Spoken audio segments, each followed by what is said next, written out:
We've all had moments that break us down, searching for light when the world spins round.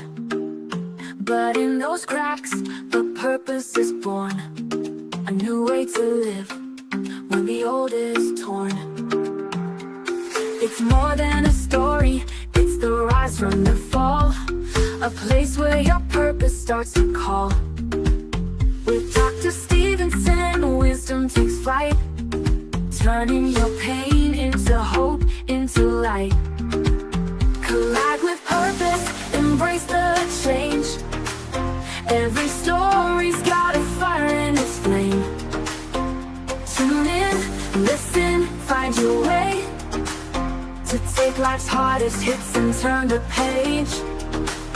In the podcast, the truth is found.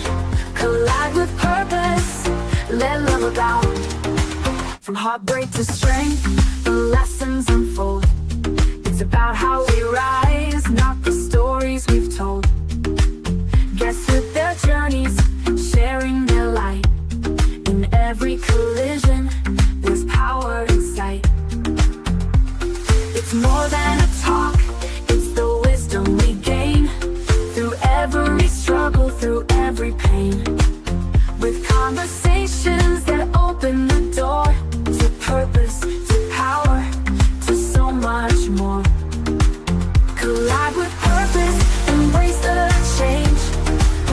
Every story's got a fire in its flame. Tune in, listen, find your way to take life's hardest hits and turn the page. In the podcast, truth is found. Collide with purpose, let love abound.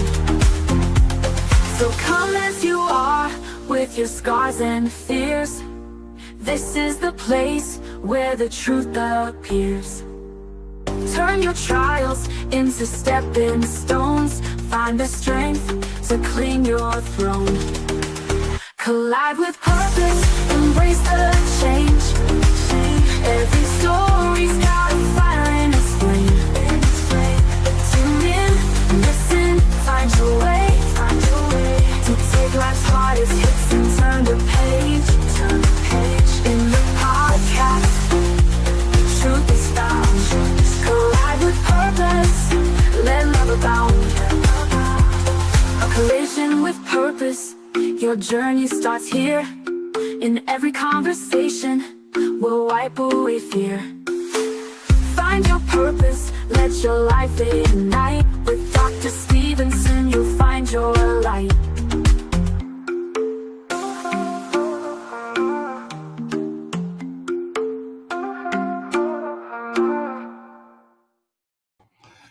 Greetings, good morning, good afternoon, good evening, wherever you are. Welcome to Life-Changing Conversations that Inspire Action, the podcast that challenges you to reflect deeply and take bold steps towards transformation. I am your host, Dr. Laxley Stephenson. In each episode, we uncover the powerful life-defining moments that have shaped the lives of our guests, ordinary people who have turned adversity into triumph. In this episode, I'm joined by a remarkable guest, Alderene Foote. Together, we will cut through the noise, tap into your potential, and yes, inspire action. But this isn't just about their stories. It's about you, the listener. It is about your actions to ignite your purpose and create meaningful change in your life. The time for change is now. A little bit about my guest today. Alderene wears many titles. She's an author, educator, entrepreneur, preacher, motivational speaker, talk show host, actress, and philanthropist. But beyond the accolades, she is a woman who has turned personal pain into purpose, using her journey from humble beginnings to inspire and uplift countless lives around the world. With a teaching career that spans over 2 decades across Jamaica and the US, a portfolio of community service that touches the elderly, the youth, and the underserved, and the recent honor of receiving the U.S. Presidential Gold Award for Voluntary Service. Alderene's impact is undeniable. She is the host of Voices Behind the Mask talk show, the author of Broken But Not Shattered, and dream big. And most recently, she stepped into the acting world with her role in The Untold Secrets of a Plus Size Diva. I can't wait to talk about that. Today, we will explore her story, one of endurance, faith, and the unshakable belief that no matter where you begin, you're called to live your purpose. So get ready to be inspired by the incredible Alderene Foote. Hi, Alderene, how are you? I'm doing fine, Doc. I'm doing great. Welcome to Life Changing Conversations. Thank you. It's a pleasure to be here. Well, it is indeed my pleasure. I've wanted you to come on for some time now, but nothing happens before the right time, right? That's right. So, Alderene, before we kick it off, can you share a little bit about yourself, something more personal than what I just read? Um, I'm a child of the Jamaican soil. I grew up in a almost unknown community. When you call my community name, people are like, huh? So they're not even aware that that community even exists. Even this week, I had a conversation with somebody and I had to explain, where I'm from. So most times I'll say, I'm from St. Catherine. They ask I'm from Linstead. So, but for me, I believe because of my humble beginnings and all the things that I have been through, God gave me a charge. And my charge is to go out there and as many lives that I can help to change, to find who they are and to walk into their purpose, and for them to understand that it doesn't matter where you are from. It doesn't matter who you are. Um, it doesn't matter, what the circumstances are. There is something unique about you. And that uniqueness is called purpose, and God placed that inside of you at birth. So I believe that, that is really, regardless of all the things that I have done. And so I have to live what I preach, if I can put it that way. And so hence, all the things that I have accomplished and all the things that I currently do and will be doing in the future. And your accomplishments are many.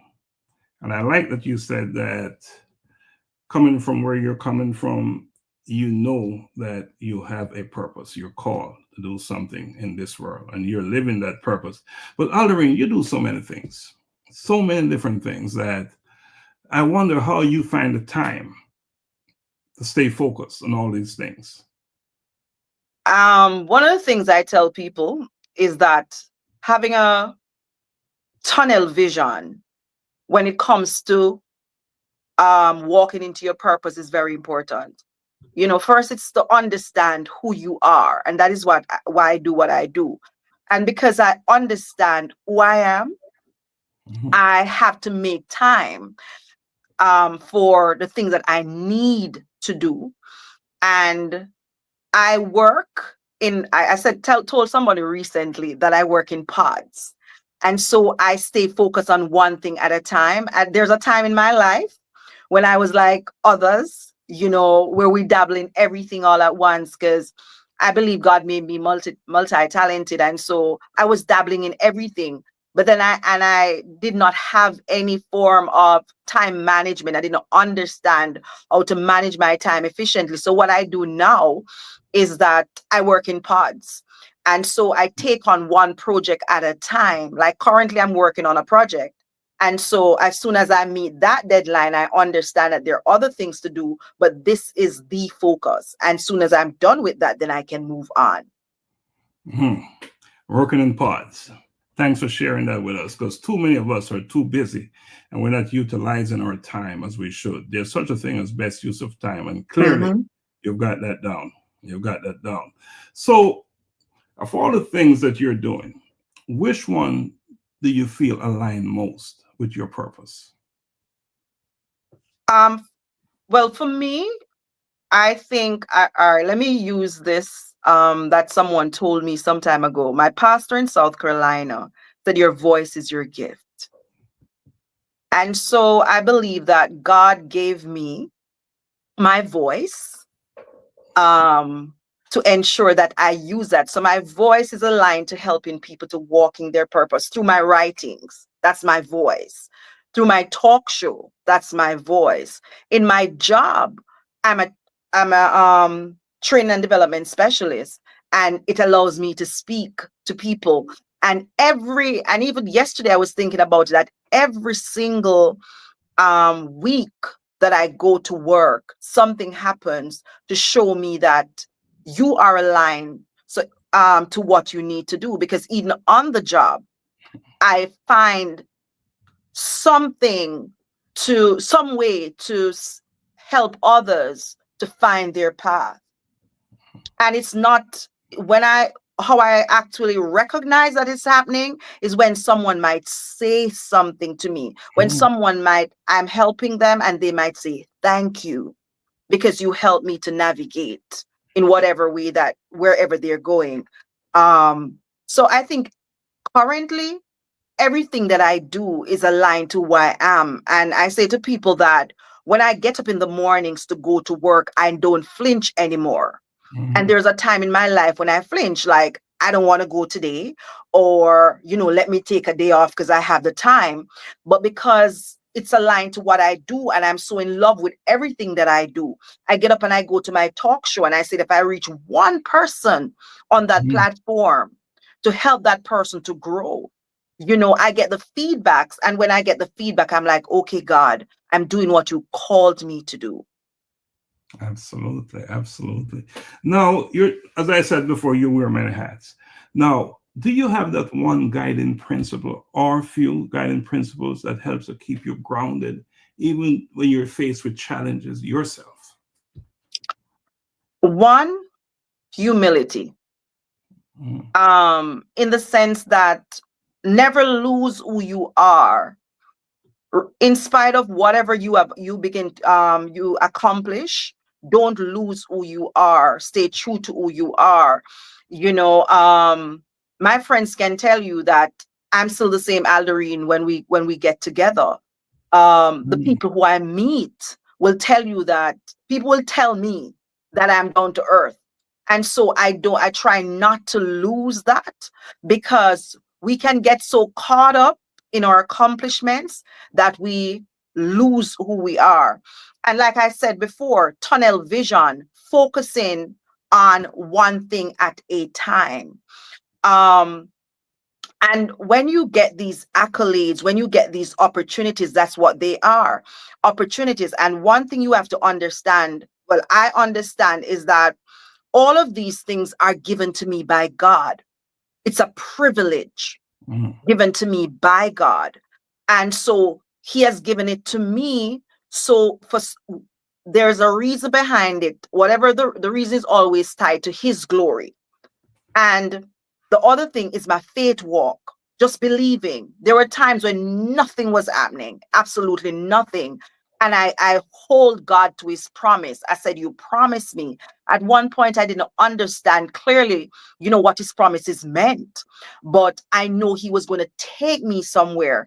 And so I held on to that faith, regardless of what was going on, regardless when there was an emptiness. Hence, my book, Broken But Not Shattered, a journey of intentionally shifting from pain into purpose. Because I tell people all the time, I wrote that book not after the pain. Because a lot of people write after they have been through the situation. When I wrote that book, I was actually going through. I came to the United States, and like everybody who comes to the United States, you have a story. And so I was going through a lot at the time, and I mentioned, I have said in my book, you open your refrigerator and all you see inside there is the light, but in spite of that, and I think that is what makes that book so impactful, because I didn't write it after the fact. I wrote it while I was going through, so understanding that God placed something inside of you and he's going to bring it to fruition. It doesn't matter how long it takes. And you have to understand that purpose is a journey. Purpose is not a destination. Purpose is a journey. And so you have to understand. And then the other thing you have to understand is purpose has stages. And so you go through one stage And it doesn't matter how much you have accomplished. Dr. Laxley, you might have accomplished a lot, but I'm very sure you also understand that this is not it. There is so many other things that you need to do. We need to do before we leave this earth. And so, yes, we're at this stage, but what's next? And always I'm trying to understand and figure out what's my next level. So those are some of the things that I strongly believe that it helps to guide me. And the top of all of that is my faith, my belief in God, and just understanding that He gave me something at birth, hold on and believe that He's going to bring me through it, and lean into Him when I need that strength just to push through whatever I'm going through. Awesome. Awesome. So much of what you said is in alignment with what we do here on the Collision with Purpose platform. Let me take the opportunity to welcome anyone watching from wherever you're watching from. Thanks for joining us today. And we ask that you share, because we know that sharing is caring, right? And we're not doing this just for us. We're doing it to put the word out there. And that is what Alderene is doing today. She's sharing her story of resilience, of perseverance, and of pain to purpose. I just posted the link to your book. Okay. So big stuff there. So what I would like you to do for me right now, you often speak about pain to purpose. Can you take us back to a moment when you first realized your pain had a deeper purpose beyond you?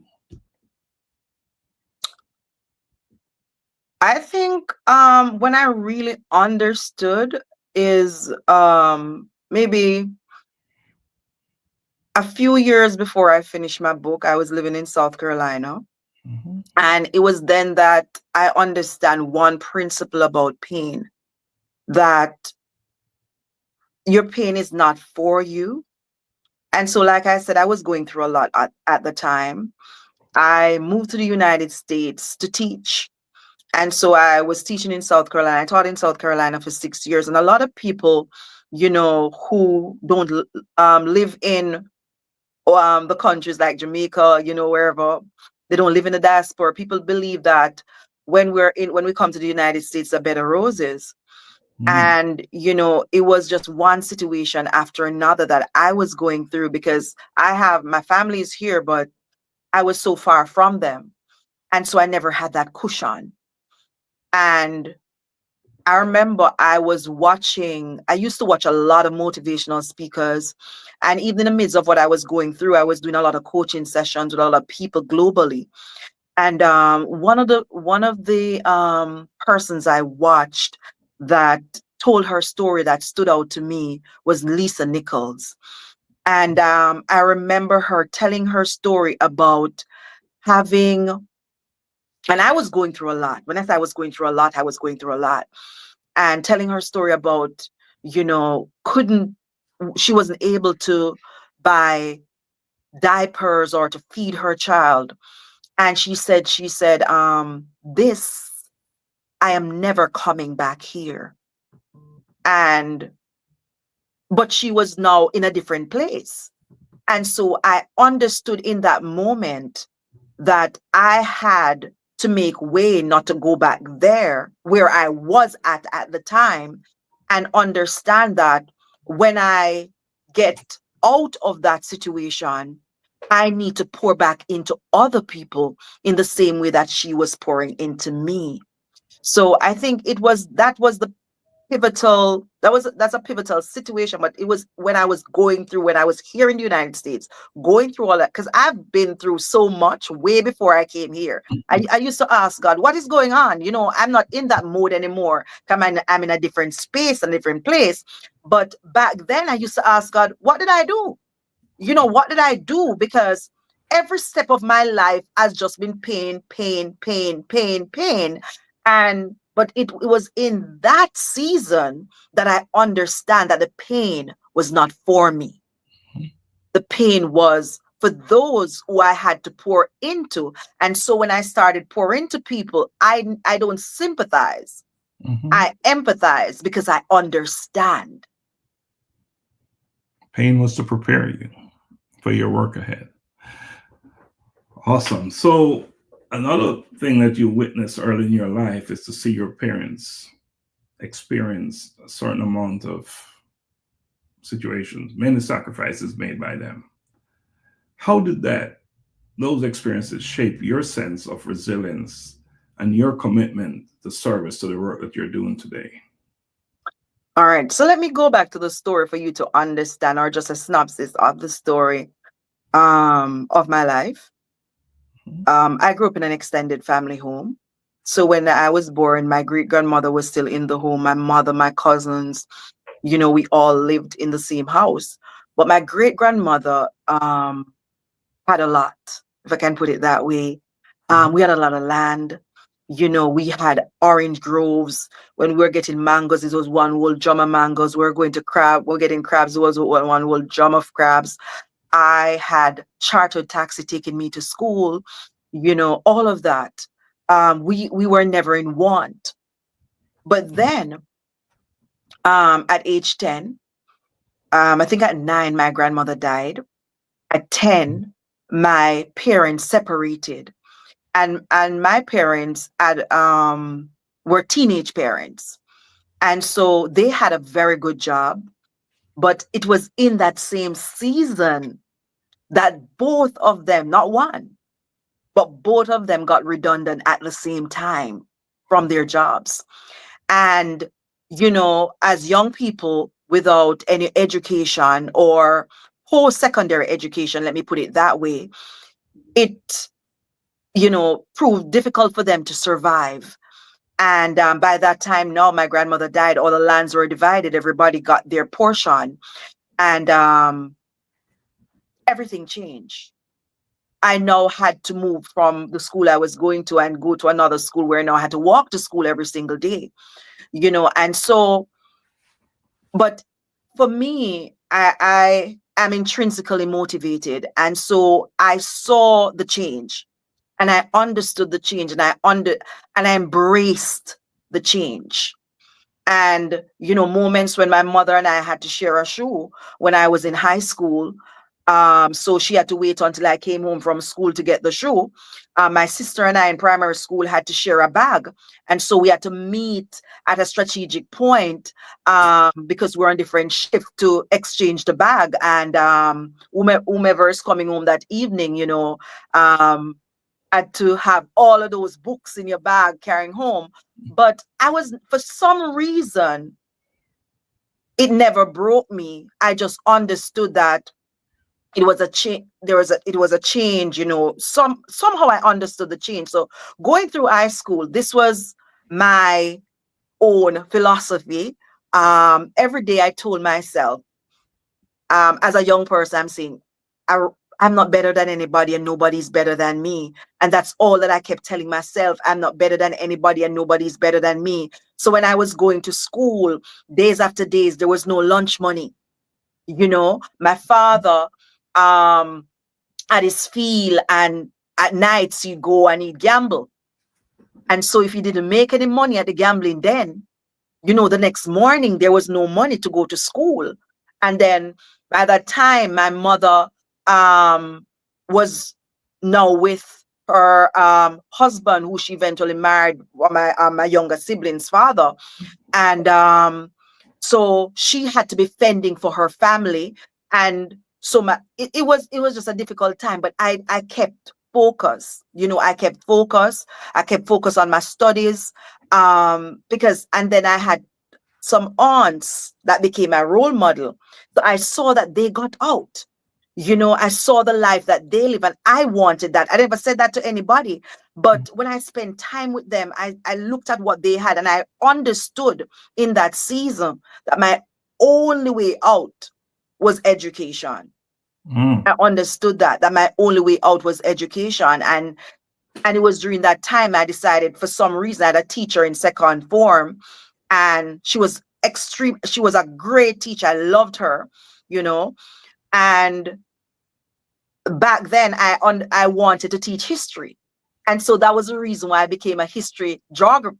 My specialist area was history and geography, So I understood what I was going through as a child. I understood that I came at a crossroad where it was a pivot into something different. But I also foresee that in the future, if I get this education, I can turn my life around. Thanks for sharing that journey, because your book, Broken But Not Shattered, truly define who you are and what you have gone through in life. But what is beautiful about it, look where you are now. You learned your lessons very well, and you understood that it was not the pain that you endured was not about you. It was just to teach you and prepare you to do the work you're doing now, and you're doing that. Now, let's talk a little bit about humility and how you ground yourself or keep yourself grounded, because you have received several awards, including the United States Presidential Gold Award for Voluntary Service. Now, a number of people who are receiving awards, they're wearing it on their forehead, right? You see it coming before. So how do you keep yourself grounded and motivated despite the accolades and the achievements? And I always say this to people because, I'm always encouraging people. What I say to people when it comes onto that is, I understand that God gave this to me. Even, I think it was yesterday, I was having a conversation with my best friend. She lives in the Bahamas. And I was saying to her, I was telling about an opportunity I got. And I said, God showed me that I need to stay humble. And understanding that this was not me. This was God giving me an opportunity. So it's not about me. It's about him giving me this opportunity. And I always say, if he gives you this opportunity, he's opening doors to something bigger that's all about him. So if you focus more on, the fact that it is not about you, it's about God and the privilege that he has given you. And I wasn't always here. There was a time, Dr. Laxley, that I had that puffed up spirit. Yeah, I had that puffed up spirit, but God had, and I think, again, moving to the United States humbled me. So I was one of the persons in my community, and I like to be very candid, and transparent. I was one of those persons in my community who you'd call stush. You might have to explain that, because we have people from all over the world that's watching. I remember I was in a prayer meeting, and there was this young lady from my community, and she said she was just telling her sister, about, she's in this prayer meeting that I started. That was years ago. And she said, "Oh, my everybody in my community calls me Lisa." So she's like, "Oh, are you excited, Lisa?" And I honestly, and I said, when she said it back to me, I said, she's right. I behaved in that season because I was educated. Because when I went to high school, I was maybe one of the few persons in the community who went to high school. And I think too, it was maybe more in the sense where I was in the season, I was still very focused on what I was doing. So I wasn't the type of person, everybody was going to everybody's yard. That was not my thing. I'd go to my grandmother's house, or my grandfather, and or go to my dad, because he lives in the community, but not in the same place the same house where I lived. And I'll pass on the road, and I just call to people, and I move, and I just go about my business. So people say, you're stush and whatever. And it didn't matter to me. I just stayed focused. But when I moved to the United States, I thought I didn't have much. But when I moved to the United States, God stripped me. God stripped me, and God started talking to me. And that's why I say, one of the things that he told me, he said, regardless of where you get to, and that's why I can't forget to stay humble. He says, stay humble. And, he stripped me. When I say stripped me of everything. I know what it is to go to the pantry. even living in Jamaica, I don't know what it is to, as a child, you get hand-me-downs and all of that. But when I started now teaching and working and so on, I could go out there, buy my own clothes and all of that. Coming to United States, now I have to learn how to go to the pantry, because that's the only way I was able, and I was teaching. That was the only way I was able to feed myself. And so that's why I said God stripped me and he taught me how to stay humble. So now when all the accolades are coming, so in that season, I never had any accolades to show, but he had to strip me. So when he started giving me these things, I understood that it was no longer about me. You are not accomplishing anything. So back then, even though I said my motto was, I'm not better than anybody and anybody is better than me, the better is that I felt that I was accomplishing all of this. I got an education. I was teaching. I was able to buy myself what I wanted. It was I. But then God showed me, you have nothing to do with all of this. I had to solely depend on him. I had to depend on him. Where was my next meal coming from? I had to depend on him when my car shut down on the road to Florida. And I had to pray to him to, I don't know what he did to get that car moving. My GPS, everything stopped. Everything was shutting down in my life. And I had to depend on him. So he showed me that it is not about you. And then there was a day I was on my way. At the time I was teaching and I was also doing home health aid, because I had to also find a way to complement the salary that I had, because I was struggling. And I never forget, I was going through a rough time and I was crying about a situation driving on that interstate in South Carolina. And I was questioning God, and he said, you are called to heal the broken even when you are breaking.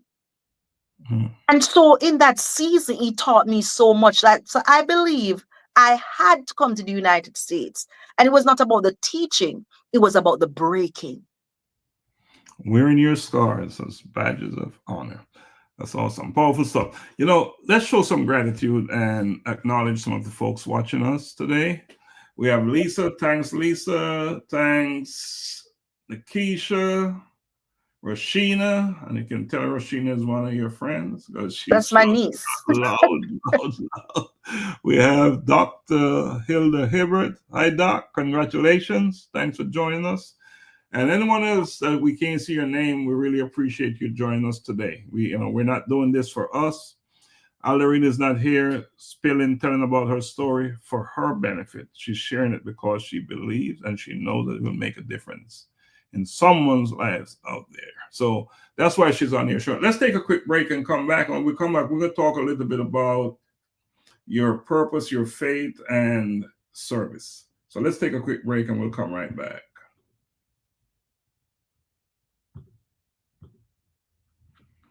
If the break will only show. I'm a boy kid, I'm a boy kid. I'm a boy kid, I'm a boy kid.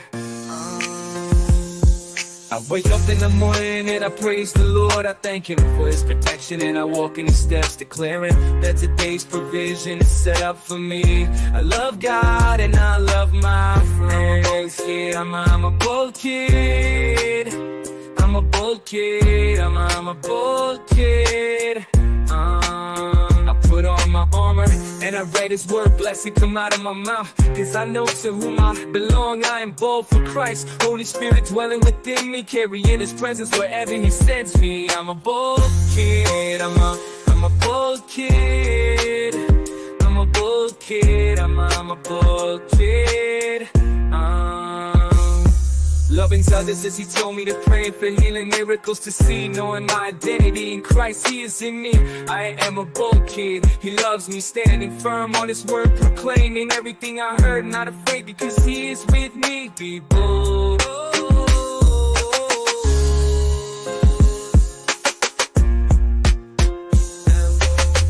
I'm a bold kid, I'm a bold kid, I'm a bold kid, I'm a bold kid. Put on my armor and I read his word, blessing come out of my mouth. Because I know to whom I belong, I am bold for Christ. Holy Spirit dwelling within me, carrying his presence wherever he sends me. I'm a bold kid, I'm a bold kid. I'm a bold kid. I'm a poor kid. All right, welcome back to Life-Changing Conversations to Inspire Actions. And today, my guest, Alderene Foote, is doing just that. She's inspiring actions. Let me also say welcome, Marjorie. I know you're in England, you're in London. Thanks for joining us. Share it over there. We appreciate that. Now, Alderene, let's talk a little bit about faith and service.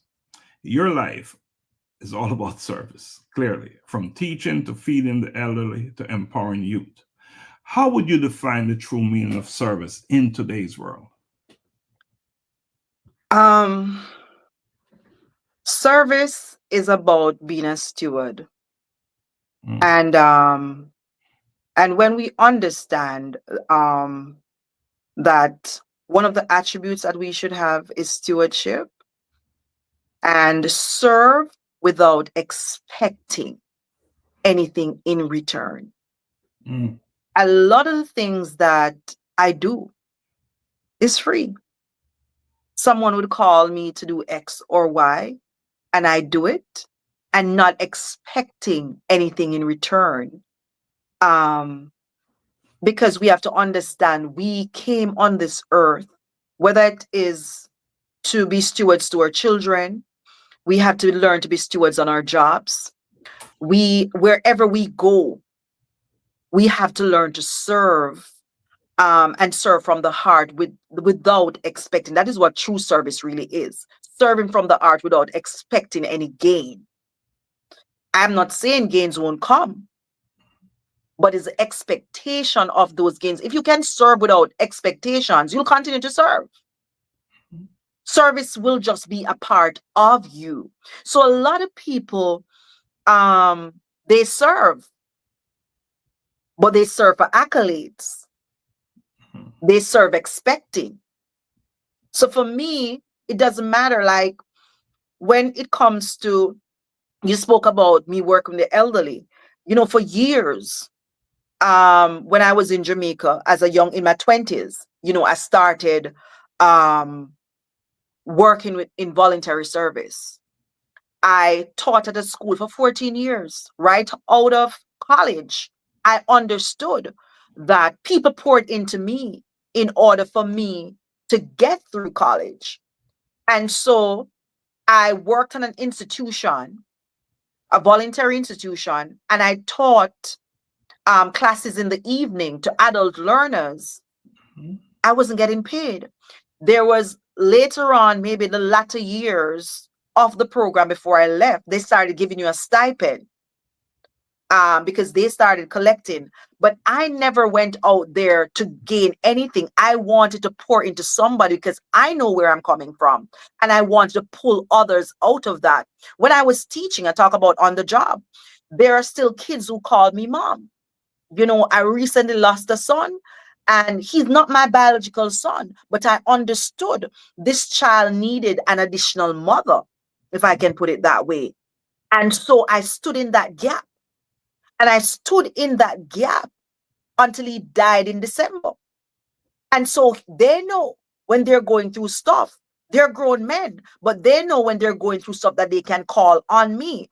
In that season, the teachers will come down from their class and say, at the time, my maiden name is Young, and say, Miss Young, it's your boys. I invited them over to my house, and I'm not going to say who, but a member of staff looked at me and said, you crazy? I'm talking troubled children. The boys and the girls came to my house for dinner that Christmas. I took money out of my measly salary at the time, gave them money so that they can enjoy their Christmas holidays. I ensured that I gave them money so they could come back to school. On Saturdays when I had extra class, I had to be giving them money to come to class. And I had to be giving them money to come back to school on Monday. I remember one of them when we had a chat because of the death. And one of them said to me, he said, and it was profound for me. And it said to me, you have to continue doing what you do. And he said to me, Mom, you did this. He said, you believed in us when we never believed in ourselves. He said, you did this. And another one said to me, I'll never forget you. He said, I might not talk to you like I used to. And I said, these are grown men. And when I looked at them, all of them, they were outcasts. People didn't think they were going to become anything. But I constantly poured into them. You can do better. You can. I was rough too. And I was like, there are two places I'm not coming for you. I'm not going to visit you in jail. And I'm not coming to your funeral. And that was my way of forcing them to become. And so back to the word service, we have to serve. What? They couldn't give me anything. There was nothing they could have given to me. But I understood that I had a responsibility, not just to go into that classroom to teach, but to serve. And it is to do the work without any expectations for any returns.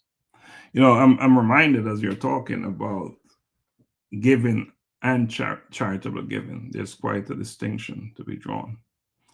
Giving often have that thing attached to it that there's something that's going to come back. Charitable giving is giving something and walking away with no expectation. Yes, sir. And Yes. that's what you're talking about here. Your type of work is charitable giving, and you move on, and hopefully it will reach its mark and do what it's intended to do. And that's exactly what it did. Now, you talk about healing the broken as a divine calling. For someone who's out there listening who feels broken right now, what would be the first step you would encourage them to take towards healing? One, you have to, in my book, one of the chapters is choosing a wealthy mindset during pain. And it is not an easy task, but it is the first thing you have to do is that you have to change your mindset. You have to change how you look at things. Because pain, I guess, I can't say to somebody that your pain will go away. But you have to understand that let me go back to this. You have to first stand in your pain. And that's another chapter in my book. Stand in your pain and thrive in your discomfort. That's a chapter. So if your mindset has changed, you have to understand that I need to stand, not sit, not bend. Yes, I'm going through a painful experience, but I have to learn to stand in this pain. And I have to learn to, and the other part of it, I have to learn to thrive in my discomfort. But it takes a mindset change. And now that mindset change goes to the other chapter that I talk about is choosing a wealthy mindset. Wealth, when we think about money, but in this case, I'm not talking about money. I'm talking about seeing things differently. You in your mind, you see yourself beyond where you are. That mindset change comes and you see yourself beyond where you are. You see yourself in another space, in another place. Because it's easy to tell people to wobble in self-pity, and a lot of us, what we do is join them. So join people in their self-pity. Yes, you lost a child. Yes, and I lost 2 through ectopic pregnancies. Yes, you lose a child. So I'm using my own situation. You lose a child, you lose a loved one, you lose your marriage. You have no money. You don't know where your next meal coming from. But you woke up this morning. And another day above ground is another day to strategize. I want somebody to get that. Another day above ground is another day to strategize. You're not dead.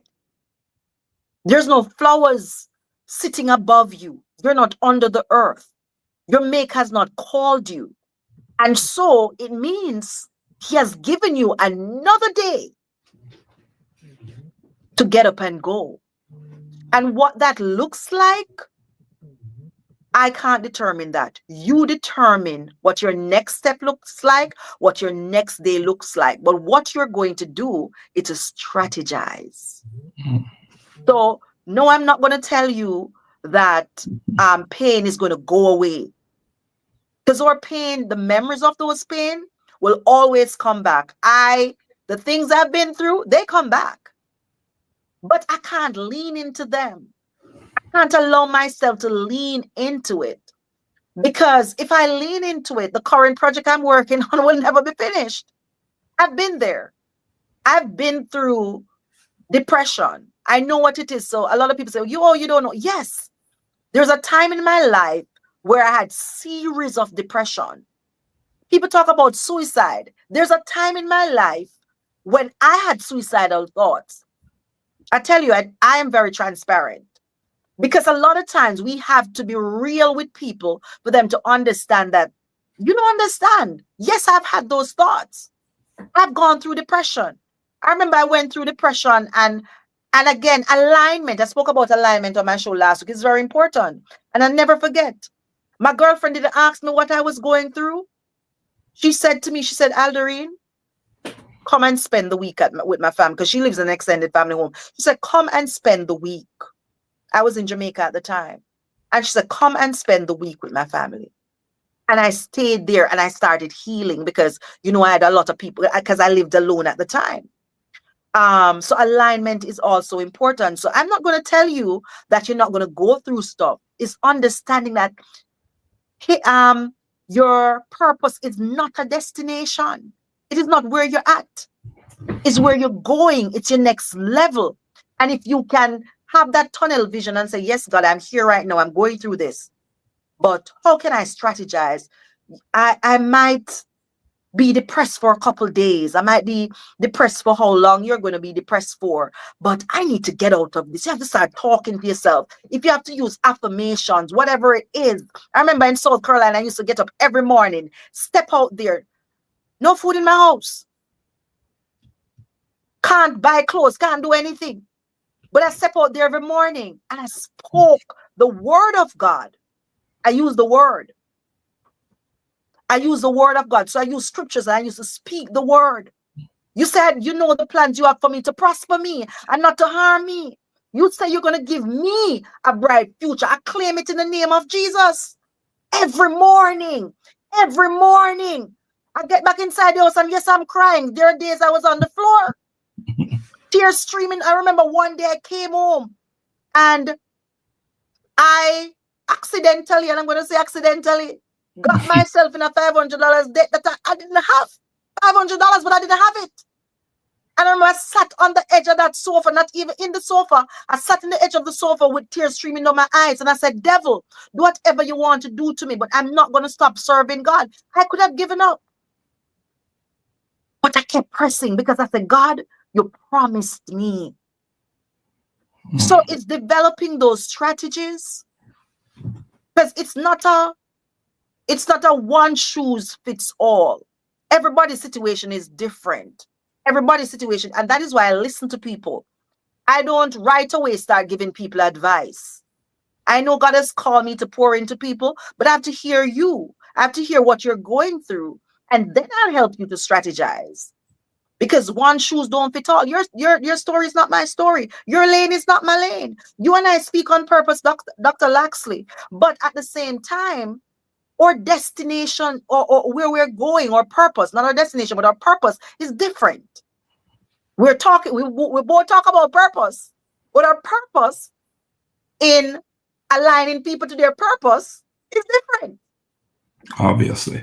And great point. We're all called to do different things under the banner of purpose. I think that's what you're saying. Faith seems to be a very consistent thread in your life's work. And what you're talking about is you got to be obedient to your faith. You got to be a believer. So how has your faith evolved through your personal struggles? And you have had some, and your professional milestones. You say some, but I've had many. You have had a few. I've had many. I think maybe the past few years are the better years of my life. I always ask, and I say, why I always have to fight for what I want? You know? But let me say Um, something. That you're going into the better years is a beautiful thing. Right? It's supposed to be like that.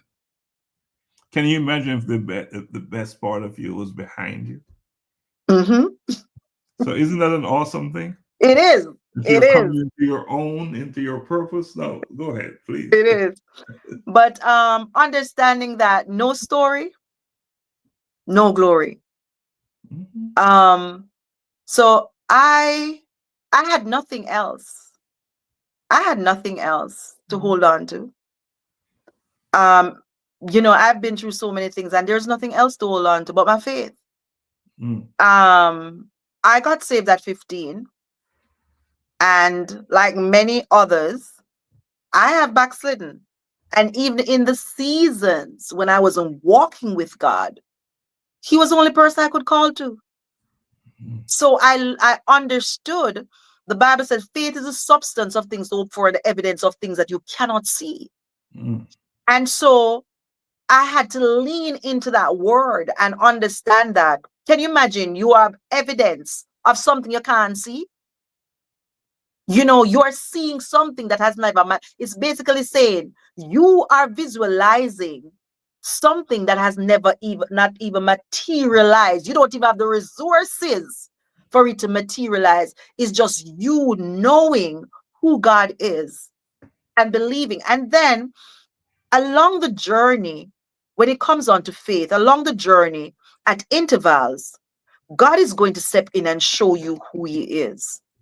He's going to, even in midst of, all the suffering and everything, at intervals, he'll show you that I did this. You're going through all of this, but look at what I just did.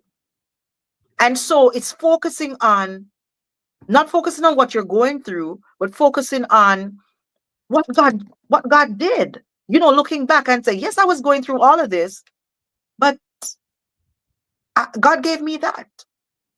God, and then another 5, 10 years pass, and He gave me that again. So focus on, on those things and understanding that. Again, I go back to say, and I can't stop saying it. God is the center of my life, and that is why my faith is the center of my life. And so people ask me all the time. They say, you don't go through anything. They say you behave as if you don't go through anything. I remember when I was teaching in Jamaica, this teacher came up to me one day and she said, Alderene, you're always so jovial and laughing. She said, you don't have problems? And I looked at her and I laughed and I said, if I start telling you all the things that I am going through and that I have been through, we'll both be here just crying. Mm. But it's just understanding that, and I keep saying this, that God, He's going to pull you through whatever you're going through, even when you can't see it. And You know, that's what I lean into. I just lean into Him. I just keep leaning into Him, regardless of what I'm going through. I talk to Him. and I want to emphasize that point you're making, that your situation is not to define who you are. You are to define you. So major point you made there, and so important for too many of us. When we get into a rut, we become unhappy, we become unsettled, unbalanced, and that's a reason why we stay in the rut, because there's no way out when we're in that place. So great point you're making there. Your situation is not who you are. But so what I would like you to do for me now, Alderene, I would like you to get as close as you can to the camera. And I want you to look out there and I want you to speak to one person, that person who you credit, who's done so much in your life, help you to define yourself. And one person. And I want you to say thank you to that person. Um, I think for me, it's my parents. It's not one. Okay, we'll take them as one. Yes, it's my parents. Mhm. Everything that the person that I have become Mhm. has a lot to do with them. So I just want to say thank you. I don't know if my mom is on. I just want to say thank you to my mom. Can I know we, my dad is not can you on. call her name? Can you call her names? Francine Abrahams Okay. and Clyde Young. I just want to say thank you to both of them, because we talked earlier about service, Mhm. and amidst everything, all the struggles that we're going through, I remember my mom just taking in kids. I was telling somebody about it the other day.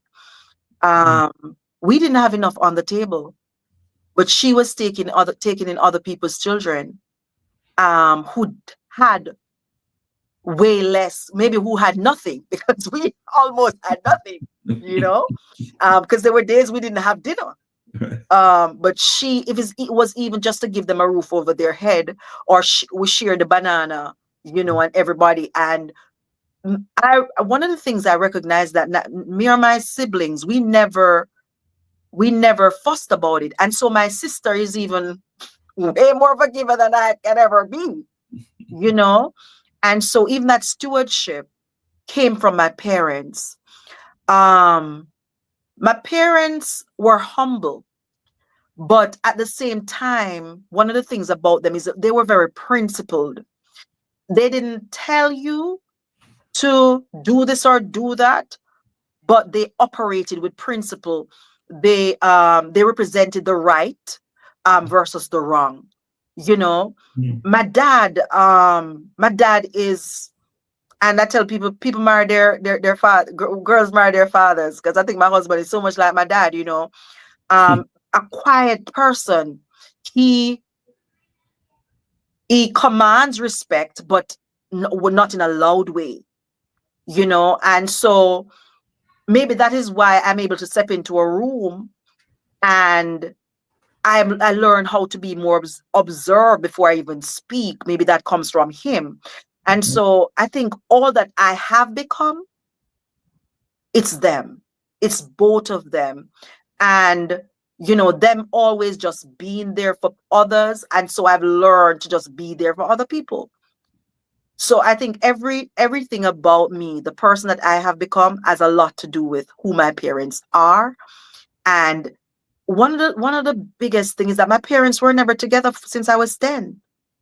But they poured into us. I coming from school, walking home from school in the evening, I was going to high school, and I stopped with my dad, and we'll have these real conscious conversations, and he would pour into me.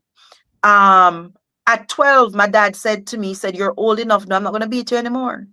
You're old enough to understand right from wrong." This was a man who never completed his secondary education, but he's a reader. He had so many books, so he read. Maybe that's why I became a reader. That's why I love to write. That's why I love to read. So it was my parents. I just like to say, Daddy, Mommy, I just thank you both for how you raised me, and throughout all those years, all that you have poured into me. And even today, I can call any one of my parents and they will still pour into me. Thanks for sharing that. And moms and dad, wherever you are, just know that you're seeing your legacy here in motion in your daughter, Alderene. So I, I'm looking into her eyes, and I can see that she's getting a little bit. She's showing it, and that's because you've done such a wonderful job, and you made them proud, Alderene. You made them very proud through your work. All right, so let me read a couple comments here. And Caricia said, "One shoe does not fit all. That is why we all can support each other, because our destination is different. I believe this. Very powerful. Keep walking in your purpose." She's talking to you, Alderene. Thank you. And Dr. Hilda, I was saying Dr. Carissa, sorry for not giving you your credit. And Dr. Hilda said, it is through our humility that we can reach out and touch others. Our situations propel our development. We experience things, focus, and grow, and open doors for others to step through to their personal destinations in order to fulfill their intended purposes. It is awesome to be humble and real. She's again talking to you, and Marjorie said, that is so nice. Her bigging up her parents. What else can I say? Thank you. Thank you all. Well, you talk about children, and you did a book, Dream Big. And it's all about the next generation, future generations. Can you talk to us about the book? So, like I said, I was in education for 20 years. I'm still in education in a sense, but I train adults in the manufacturing industry. And I've always been pouring into adults. And last year, I pivoted. And again, my alignment with God, showing me that is now time to go back, and if I can say in a sense, to my roots. And I used to stop my classes and always pour into my kids and encourage them. I do it all the time. I don't care if the principal is going to pass and see me. I'm going to do it, right? And so one of the things I recognize is that a lot of our kids are lost. They don't understand, like they leave high school and they don't know where they want to go, And so I started with Dream Big. There's more to come. I have so many manuscripts sitting on that. Oh, man. But I started with Dream Big, and it's for the younger kids, and it can be read by kids from as young as 4 up to 10. And it's a thought-provoking book, if I can say that, for kids, because they have to also share, questions are asked of them, and there's a little section, like a little diary, where they have to write into it. And so it's a help to guide your kids, to help them to find who they are, help them to steer them, direct them. And so in that book, I pulled on different personalities. I pulled on people from different ethnicities, because I didn't want it to be for any particular ethnic group. I wanted to pour into kids anywhere in the world, any ethnicity, any socioeconomic background. It doesn't matter who they are. I wanted those kids to grow through that writing. And hence, that was the birth of that book. And so hence the book is called Dream Big. It's just like the word says, it's pointing children in direction to just say to them, once they look at the Dream Big, if you have not yet opened the book, it's saying to you, dream big. Your dreams are bigger than you are right now, and you can get there. Nothing can stop you. All you need to do is see the title. That's right. It said Dream Big, and it's a done deal. They'll start it there, right? So, you untold secrets of a plus-size diva. What's up with that? What's going on with that? Untold secrets of a plus-size diva, and this is how I tell when I talk about it. I got the chance. You see how bubbly I'm getting, and so I got the chance, and I tell people I got the chance to play myself, to be myself in a movie. And what do I mean by that? I was Sandy, or I am Sandy in the movie, a Jamaican lady who's working in the office. The only little part that is not me, I'm just really nasty to the star, right? So in that role, I'm not a nice person. That's the only thing that's not me, but I got to play. I was excited because this is, when you put things out there and tell God, and not even tell God, because I've just always said, I want to be in one of Tyler Perry movies, and I want to be the first real Jamaican in one of his movies. And like I said, I keep saying, God gave me that opportunity. The Lord kept sending me. The Lord told me to do something about 2 Decembers ago. And I finally did it. And that was how I made the connection. Didn't know the person from a hole in the wall. And I got a text, and the person said to me, Alderene, there is this movie and they want a Jamaican. I have other Jamaicans that I know, but I believe that this is something up your street. No, I've never had the discussion. As a matter of fact, it was after I got the role when I started telling people, what I've always said in my head. But God heard me. And when I tell you that God directed me to this person, it was no joke. Like literally told me, do this, do that. And I just followed. And I was a client of the person, and just out of the blue, opportunity came. And with that opportunity, other doors were open. So yes, the movie's called Untold Secrets of a Plus Size Diva. There are a couple premieres that we had, and the movie should be coming out soon. So that is the portion that they're working on now, to showcase the movie on different platforms. So look out for it. And you can go on YouTube and look up Untold Secrets of a Plus Size Diva, and just a trailer. The trailer, you will recognize how powerful this movie is. Don't take my word for it. Go and look up Untold Secrets of a Plus Size Diva, and you can look for me. I appear in the trailer. They can't miss you, and you played yourself. Yes, I did. That's awesome. A Jamaican girl. A Jamaican girl. So I didn't even have to learn. I talked. It was just Jamaican, because even when they wrote it, like I had to just rewrite some of our words. So the patois, and I love my patois, so I got that opportunity to just speak patois. Alderene, 1 hour is not enough for a conversation with you. That is obvious, right? 1 hour is not enough for a conversation with you. Your story is large. Your experiences are many. But I want you to talk about legacy and what you hope to leave behind for your son. How you want your son to see you when he's talking to his children. I want, when he starts his conversation with his children, to say that my mom changed lives. Mm-hmm. And when they ask, what do you mean?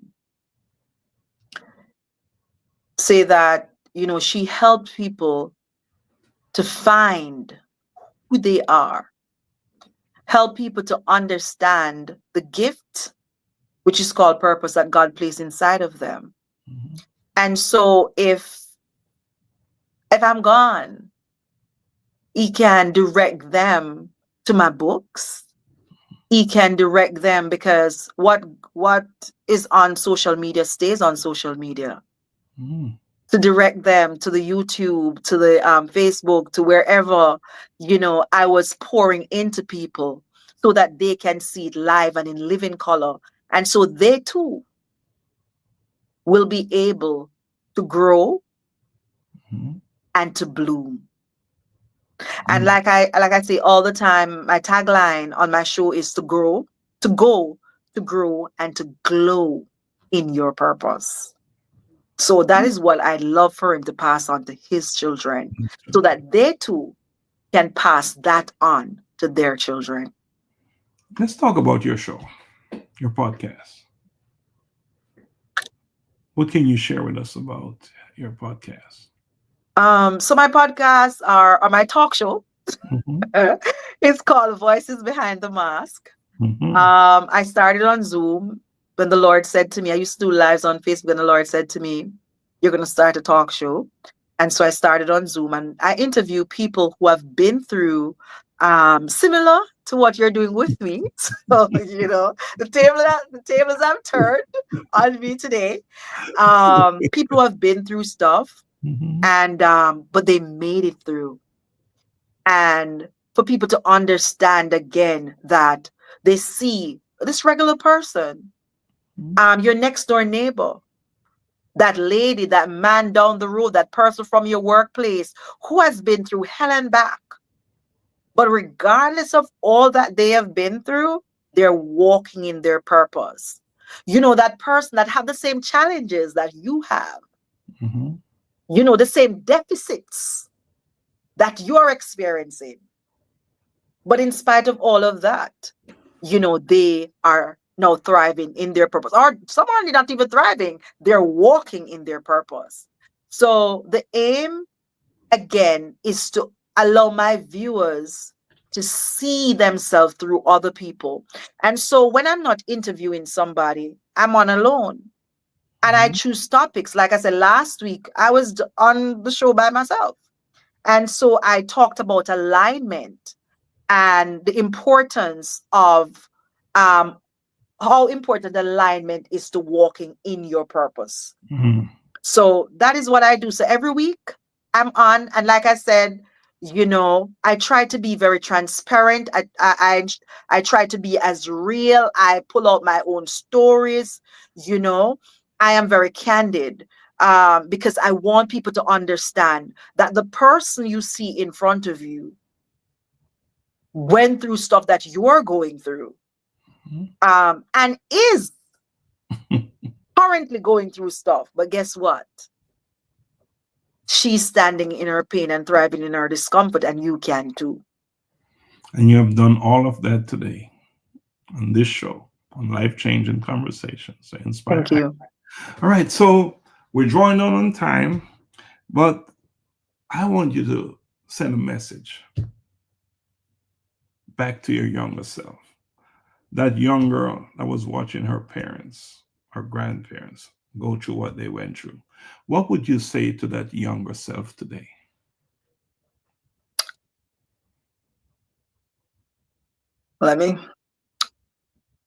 If I was supposed to send a message to that young girl, is understand that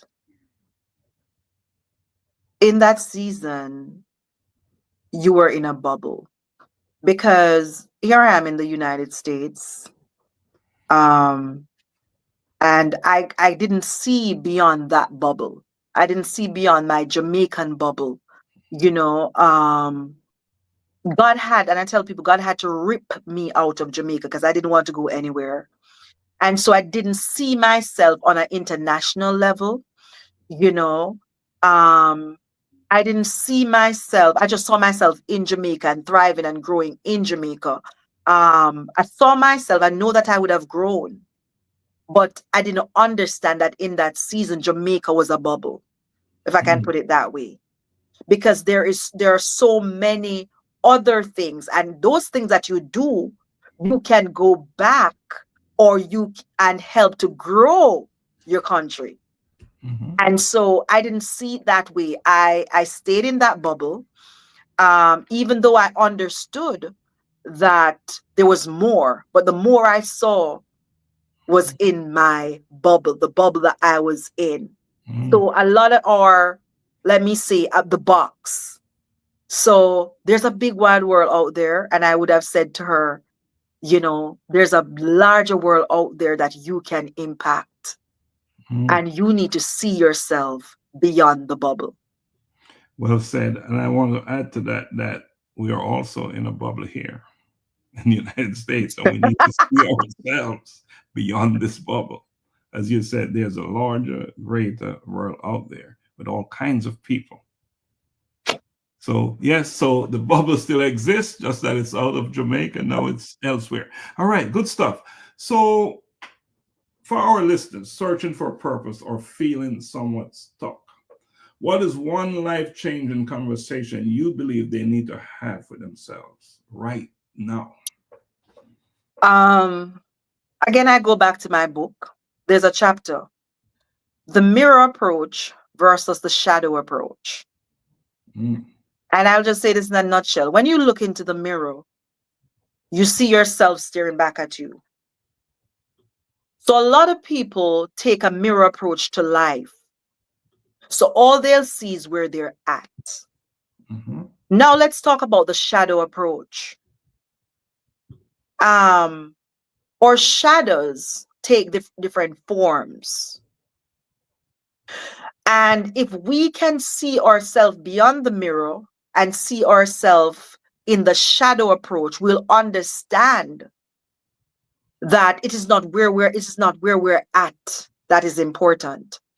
It's where we're going and how we can transform into different shadows of ourselves. Because if you step out there in the morning, your shadow might look long.